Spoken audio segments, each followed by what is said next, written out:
Alors venons-en maintenant aux relations entre la France et Cuba. Je crois qu'on peut dire qu'il y a une amitié et des relations culturelles importantes, économiques également. La France n'a jamais cessé, malgré l'embargo, d'avoir des relations économiques avec Cuba. Peut-elle jouer un rôle aujourd'hui dans l'avenir de Cuba, en sachant qu'en même temps, la France est au sein de la communauté européenne et que la communauté européenne, hélas, dans le sillage des Américains, était plutôt un soutien à l'embargo. Et reste un soutien à l'embargo. Alors quel rôle peut jouer la France aujourd'hui, après la visite à la fois de François Hollande à Cuba et la visite de Raúl Castro en France, qui a été accueilli comme un chef d'État digne de ce nom, avec les drapeaux sur les Champs-Élysées, drapeaux cubains sur les Champs-Élysées, etc. Donc quel rôle peut jouer la France ? D'abord, il faut rappeler qu'il y a des liens historiques et culturels très importants entre la France et Cuba. Faut-il rappeler que les premiers travailleurs dans les manufactures de tabac avaient obtenu qu'on leur lise, pendant qu'ils fabriquaient les tabacs, et on lisait les œuvres de Victor Hugo.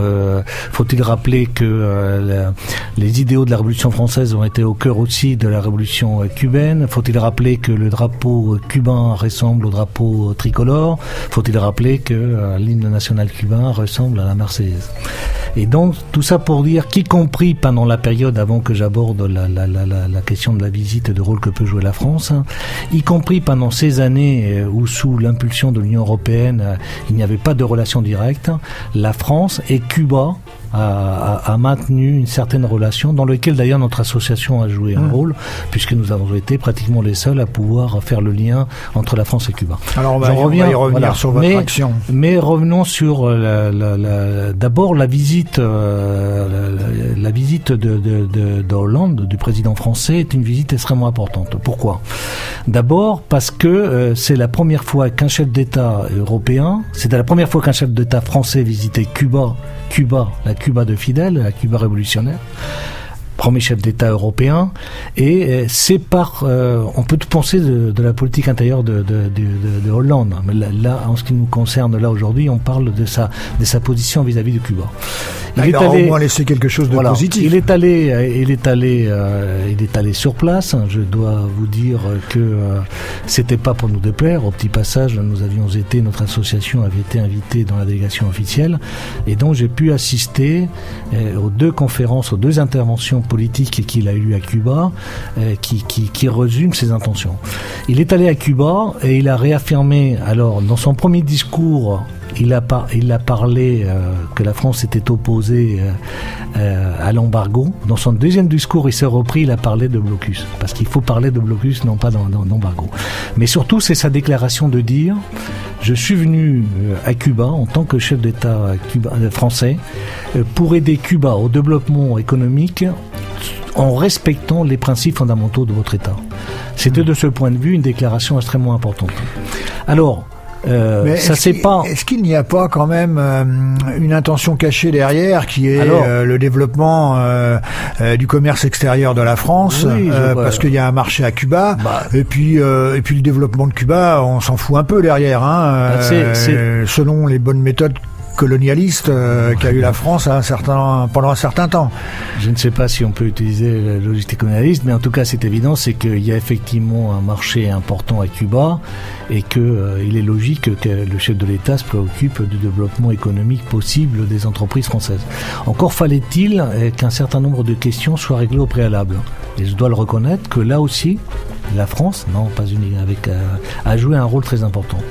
Qu'est-ce qui, et vous avez eu raison de le dire, la visite d'État de Hollande à Cuba a eu une consonance très importante à Cuba. Il a tenu d'ailleurs à rappeler la présence notamment de l'Alliance française. Il faut rappeler que l'Alliance française de Cuba est l'alliance la plus importante au monde, avec 12 000 élèves. Il a rappelé d'ailleurs que c'est le Che qui a introduit l'alliance à Cuba, puisque lui-même avait appris le français en Argentine. Et dans cette visite, non seulement elle a été marquée aussi par un certain nombre de décisions politiques importantes qui rapprochent l'évolution et les rapports économiques entre la France et Cuba. Donc, en premier, c'est que la France a joué un grand rôle pour investir à Cuba. Il y avait un préalable qui était opposé, c'est qu'on nous parlait de la dette de l'État cubain avec les pays étrangers. Or, donc il faut savoir une décision de réaménagement de la dette. Donc, sous l'impulsion de la France, puisqu'il se trouve quand la France se trouvait être à présider le club de Paris qui réunit les 16 pays qui avaient une dette avec Cuba. Cette négociation, puisque c'était le président du Trésor français qui conduisait cette négociation, il y a eu une négociation facilitée par la France. Dans cette négociation, les Cubains avaient toujours dit, pour parler de la dette, il faut que nous mettions d'accord sur son contenu.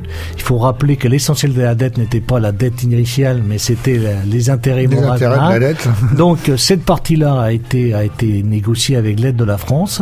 Non seulement on a abandonné les intérêts, non seulement on a fini par un accord qui permet d'étaler pendant un certain nombre d'années avec des taux très favorables la dette cubaine vis-à-vis de la France, mais en plus la France a décidé d'accorder dans le cadre de cette négociation un volume de 220 millions de fonds de compensation pour intervenir à Cuba dans des projets économiques en faveur bien entendu des entreprises françaises qui pourraient intervenir. Ce qu'on disait au début, l'ouverture aux investissements étrangers de la part de Cuba et donc favoriser les investissements français. Et donc de ce point de vue, c'est vrai que cette visite a été un pas important dans cette possibilité.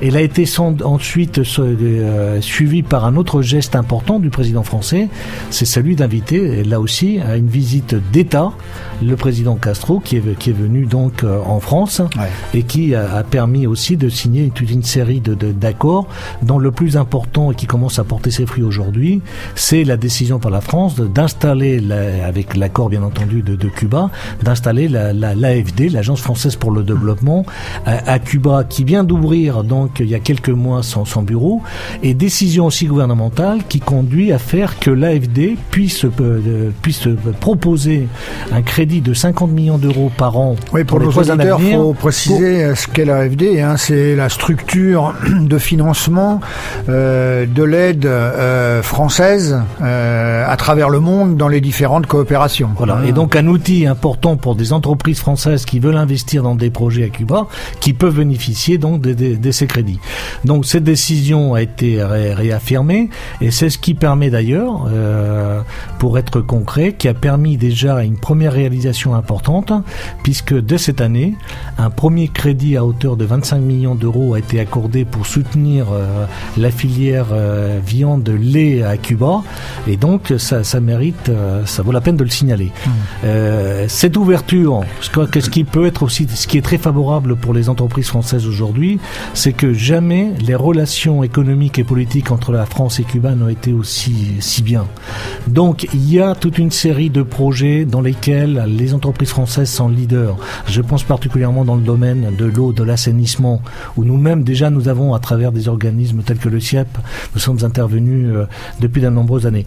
Et donc il y a aujourd'hui, alors on se doit d'être discret, puisque vous savez bien que ces négociations, il faut être discret, mais on peut réaffirmer qu'à travers les projets qui ont été définis comme prioritaires par Cuba, dont certains sont dans l'eau, dans l'assainissement, dans le tourisme, un certain nombre de contacts sont pris avec des entreprises françaises pour parvenir à des accords, et nous espérons bien que dès la fin 2017, d'autres accords importants auront été trouvés. Signalé, parce que celui-là on peut le signaler puisqu'il est public maintenant, dans ce cadre-là, il faut signaler que le consortium qui a été formé par Bouygues et Aéroports de Paris a remporté l'appel d'offres d'agrandissement de l'aéroport de La Havane, l'agrandissement des travaux, mais aussi le management de l'aéroport. C'est pas la vente de l'aéroport, c'est le management. Et donc, voilà des exemples concrets qui prouvent qu'aujourd'hui, effectivement, il y a des possibilités nouvelles pour des entreprises françaises. Alors, on arrive vers la fin de notre émission, mais je voudrais pas qu'on termine sans souligner le rôle que joue Cuba Coopération depuis 20 ans, justement, dans ces liens qui n'ont pas cessé entre la France et Cuba. Donc peut-être, je vais vous demander de nous dire un peu, mais que fait que Cuba Coopération depuis 20 ans sur place là-bas? Et comment est né Cuba Coopération? D'abord, Cuba est né, je dirais, c'est une anecdote qui n'est pas forcément très connue, mais je vais vous la livrer. C'est un dîner à l'ambassade de France, en présence de Fidel et en présence de Georges Marchais. Et au terme de ce dîner, le président Fidel dit à Georges Marchais: nous avons d'énormes problèmes à Cuba, et parmi ces nombreux problèmes à Cuba, nous avons une difficulté en ce moment où je vous parle des années 74, c'est la question du maïs. Parce que nous n'arrivons pas à produire. Le cours du maïs est fait à Chicago. Nous n'arrivons pas à produire suffisamment.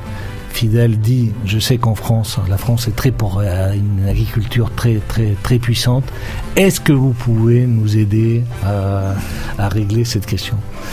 Georges Marchais rentre, il est à l'époque secrétaire général du Parti communiste français, il est député du Val-de-Marne, il voit un certain nombre d'amis au Conseil général du Val-de-Marne, entre autres Roger Grévoul, et donc il va leur dire: ancien premier vice-président, et conseiller départemental d'Ivry. Je crois que vous avez pris un peu la suite en tant que premier vice-président, et donc il dit: on a une demande, et donc à ce moment-là, Roger Grévoul, avec un certain nombre d'amis, va réfléchir à l'idée comment on prend contact avec l'INRA, qui nous désigne un ingénieur pour traiter de ce problème du maïs. Mais très vite, on se dit: mais pour accompagner ça, quelle forme de structure? Et donc, pour faire vite, va donner créer une association pluraliste. Georges il est communiste, mais cette association a vocation à être ouverte. Et donc, c'est le point de départ de l'association. Une première visite à Cuba, nous sommes dans la période de ce qu'on les Cubains ont appelé la fin de la période spéciale, la fin de la période qui a conduit à la disparition des pays socialistes, la période la plus difficile pour Cuba. Le moment où l'Union soviétique se retire de l'aide à Cuba, et le soutien à Cuba. Et dans ce premier contact, évidemment, avec les autorités cubaines, on nous propose un certain nombre de projets. Quels sont les projets prioritaires à l'époque? C'est le projet en dehors. Alors on poursuit avec le maïs, on introduit y compris une nouvelle technique, on introduit un traitement des graines, on trouve un premier résultat assez satisfaisant, mais parmi les premiers projets qui nous sont proposés, c'est le problème du transport. Globalement, à cette époque-là, d'une capacité de transporter 1,5 million de voyageurs par jour, on en est à 18 000 à Cuba. Vous imaginez, il n'y a plus de bus, il n'y a plus de transport. Pour travailler, on va faire venir 1 million de bicyclettes de Chine. Et donc, à ce moment-là, l'association va se tourner vers la RATP avec un désir. Les fameux bus de la RATP qu'on voit à La Havane. Et on dit, nous, on va les voir avec un esprit de dire: écoutez, on n'a pas beaucoup d'argent, mais est-ce que vous pourriez nous vendre quelques bus pour les envoyer? Et là, il se trouve qu'on a un rendez-vous assez extraordinaire avec Philippe Citroën, qui était à l'époque le directeur de cabinet du président de la RATP, qui dit: non mais attendez, je vais pas vous les vendre, parce que pour nous, Cuba, à l'avenir, au niveau international, ça peut nous intéresser. On va vous faire une première donation de 20 bus, mais entre contrepartie, on vous demande de nous mettre en relation avec des autorités, avec le ministère des Transports cubain pour parler. Et donc on va démarrer, et c'est un premier lot de 20 bus. Et à ce premier lot de 20 bus se pose la question, puisque on a pénurie de transport, il faut étudier un plan de transport. Cuba Coopération va proposer à ce moment-là qu'avec les compétences de CISTRA, la Société Ingénierie de la RATP et de la SNCF, de construire un plan de transport. Et on va étudier un plan de transport à La Havane. Et ensuite, on va négocier à ce moment-là un contrat de 300 bus. Et c'est cela sans doute auquel vous faites référence.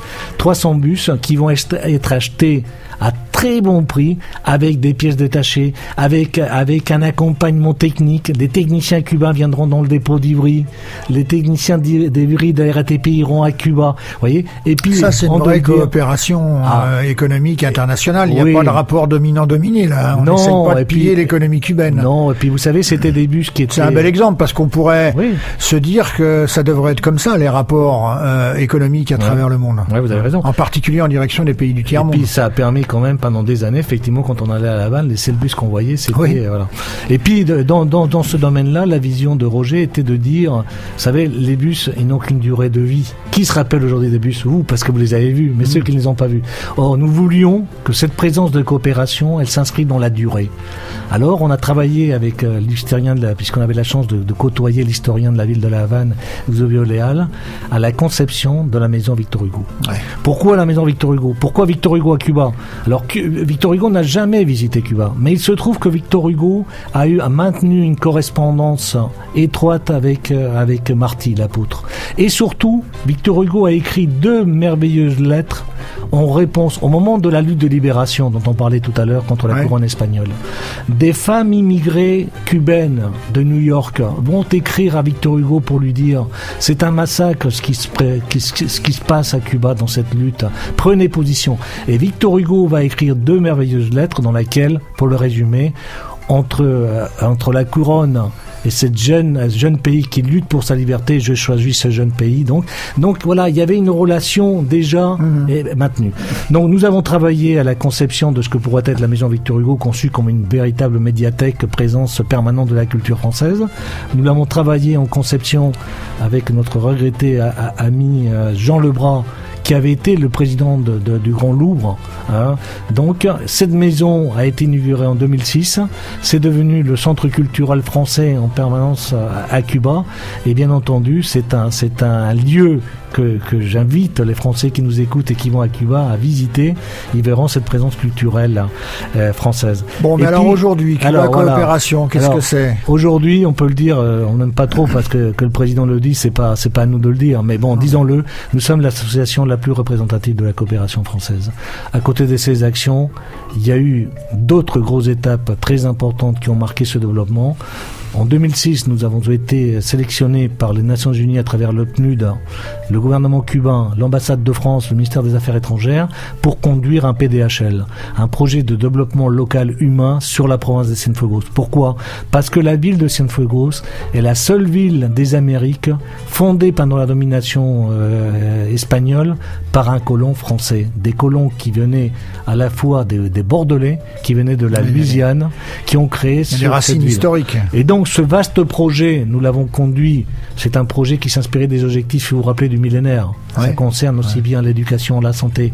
Et donc, pour conduire ce projet, nous avons créé un espace chez nous que nous avons appelé le réseau des Amis de Cienfuegos, où se retrouvent des collectivités, des départements, des fondations qui ont financé pour environ 700 000 € de projets et qui touchent à peu près la moitié de la population de la province de Cienfuegos. Je ne peux pas tous énumérer, mais vous énumérez quelques-uns qui sont emblématiques. La réhabilitation du théâtre Terry, la création de l'école de formation pour les jeunes au métier de rénovation des monuments historiques.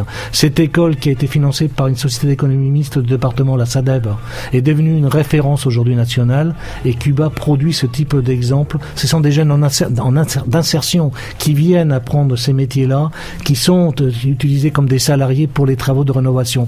Donc les 3 projets d'aménagement, de distribution d'eau potable avec la fondation Daniel Mitterrand dans l'Escambray, dans les montagnes, vous voyez.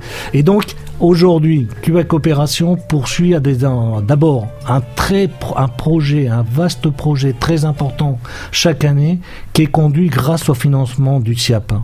Nous intervenons depuis la création à travers l'INRH. Le SIAP, peut-être pour nos auditeurs, c'est le syndicat intercommunal des eaux de la région parisienne. Toutes les collectivités locales s'étant groupées dans ce syndicat pour gérer les questions de l'eau. Tout à fait. Et donc nous avons eu, grâce à leur soutien, quelques exemples très importants. C'est la dépollution de la baie de la Havane, avec l'installation d'un système de dégrilleurs. C'est aussi la fourniture de matériel pour créer un véritable laboratoire national de l'eau à Cuba qui n'existe pas, qui aujourd'hui est reconnu. C'est la réhabilitation des stations avec de financement à la fois SIAP et Fondation Veolia. C'est une multitude de projets qui se poursuivent. C'est une étude de schéma directeur de la baie de Cienfuegos, la probable étude aussi de schéma directeur avec Santiago. Et puis dernière chose, au niveau culturel, pour revenir à ce que je vous disais, nous préparons un très très grand événement pour célébrer à notre façon aussi, avec nos amis cubains, le 500e anniversaire de la ville de La Havane. Nous organiserons donc dans la maison Victor Hugo un colloque sur Victor Hugo, mécène de paix, et où nous envisageons donc que pendant ces célébrations qui auront lieu en novembre 19, donc un colloque avec les principaux spécialistes de l'œuvre de Victor Hugo à travers la planète. Les travaux seront publiés, seront mis à la disposition des universités cubaines et françaises. Et pour lancer cette grande opération, je vous donne rendez-vous à la Fête de l'Humanité, au Forum de la coopération que nous allons organiser cette année à nouveau, où en présence de Eusebio Leal, l'historien de la ville de La Havane, nous lancerons cette opération de Victor Hugo 19, mais en même temps, on présentera les travaux extraordinaires faits par Eusebio Leal, sa politique de rénovation des centres historiques, dont la spécificité cubaine fait que 90% des habitants de ces centres historiques, lorsqu'ils sont rénovés, restent habitants de ces quartiers, ce qui n'est jamais fait ailleurs. Dernière chose, je suis peut-être un peu long, excusez-moi, mais dernière chose.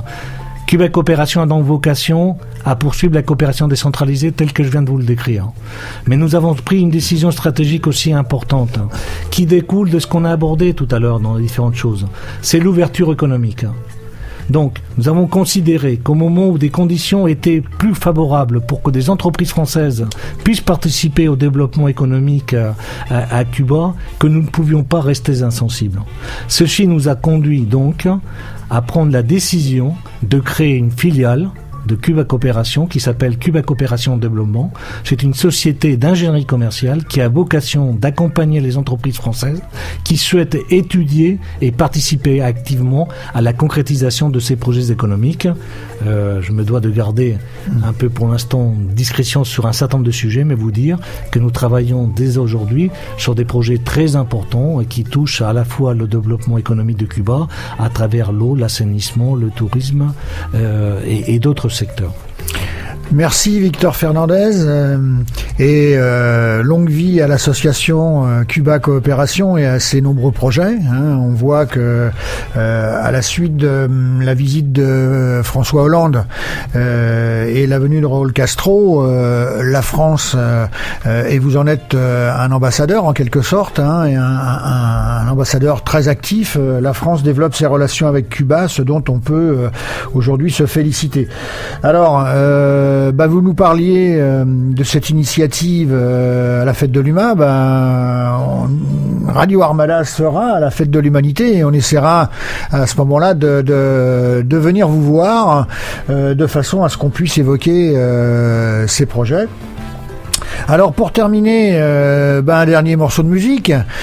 Alors vous avez souhaité commencer avec Fidèle. On va terminer avec Fidèle. Expliquez-nous un peu ce morceau. Je ne le prononce pas parce que moi j'ai pas l'accent espagnol. Je vous laisse le faire. Il s'agit de Cabalgando con Fidel.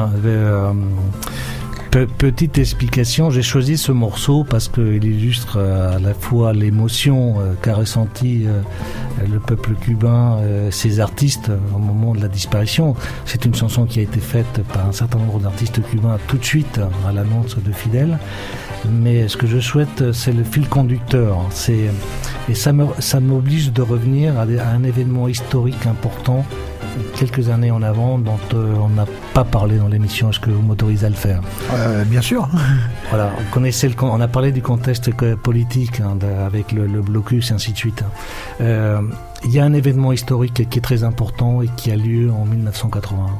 En 1981, Fidel envoie Raúl Castro rencontrer le secrétaire général du Parti communiste de l'Union soviétique.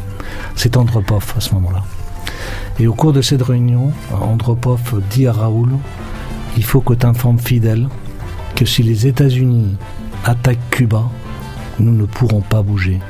Nous ne pourrons pas bouger. Vous devez vous débrouiller tout seul. Vous imaginez le choc à ce moment-là, en 81. Raoul rentre, il informe évidemment la direction de la révolution. Fidel décide qu'il faut réagir. On ne peut pas rendre publique une telle décision, mais ensemble, ils vont décider de ce qu'on a appelé le concept révolution. L'armée du peuple. C'est à travers cette chanson et à travers ce concept de révolution qui a été martelé avec force par des milliers de jeunes et des moins jeunes à la mort de Fidel, que cette chanson inspire ce concept. Et donc j'ai souhaité qu'on puisse finir l'émission et en vous en remerciant par cette chanson. Merci Victor Fernandez. Avant d'écouter cette chanson en hommage à Fidel, 2 mots pour vous dire que on se retrouvera le mois prochain et qu'on abordera, alors on partira vers une toute autre destination, puisque on consacrera l'émission à la question du Sahara occidental et du Front Polisario, qui est un petit conflit, un petit pays, mais qui a une très grande importance dans ses liens avec le Maroc et avec l'État français. Merci beaucoup et rendez-vous le 10 mai prochain, donc à 19h sur notre antenne sur Radio Armada.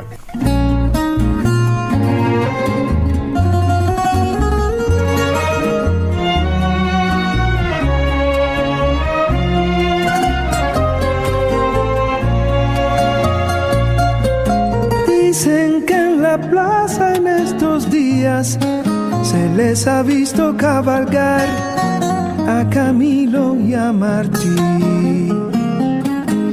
y delante de la caravana, lentamente sin jinete, un caballo para ti.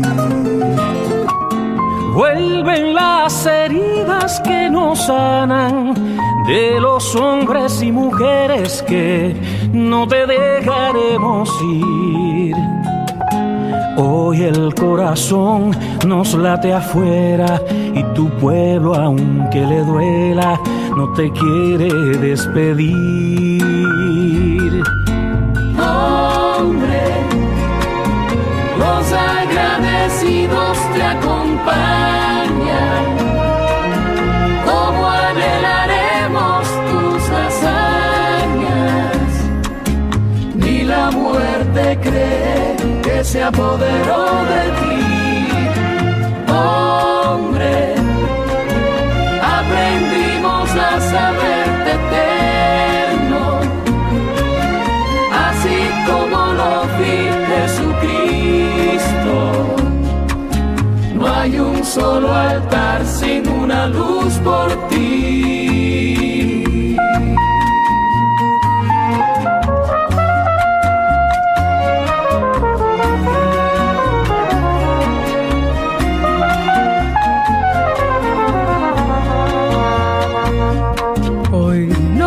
Decirte comandante, ni barbudo ni gigante, todo lo que sé de ti.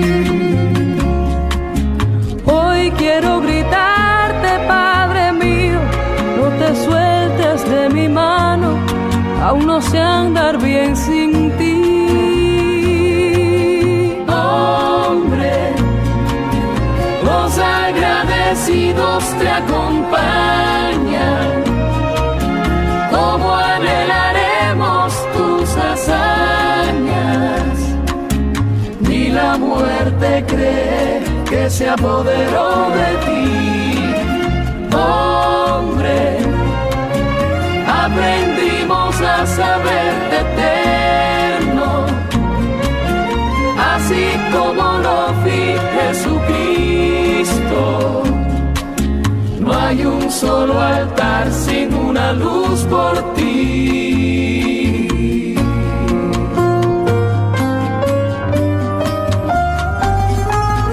Hombre, los agradecidos te acompañan.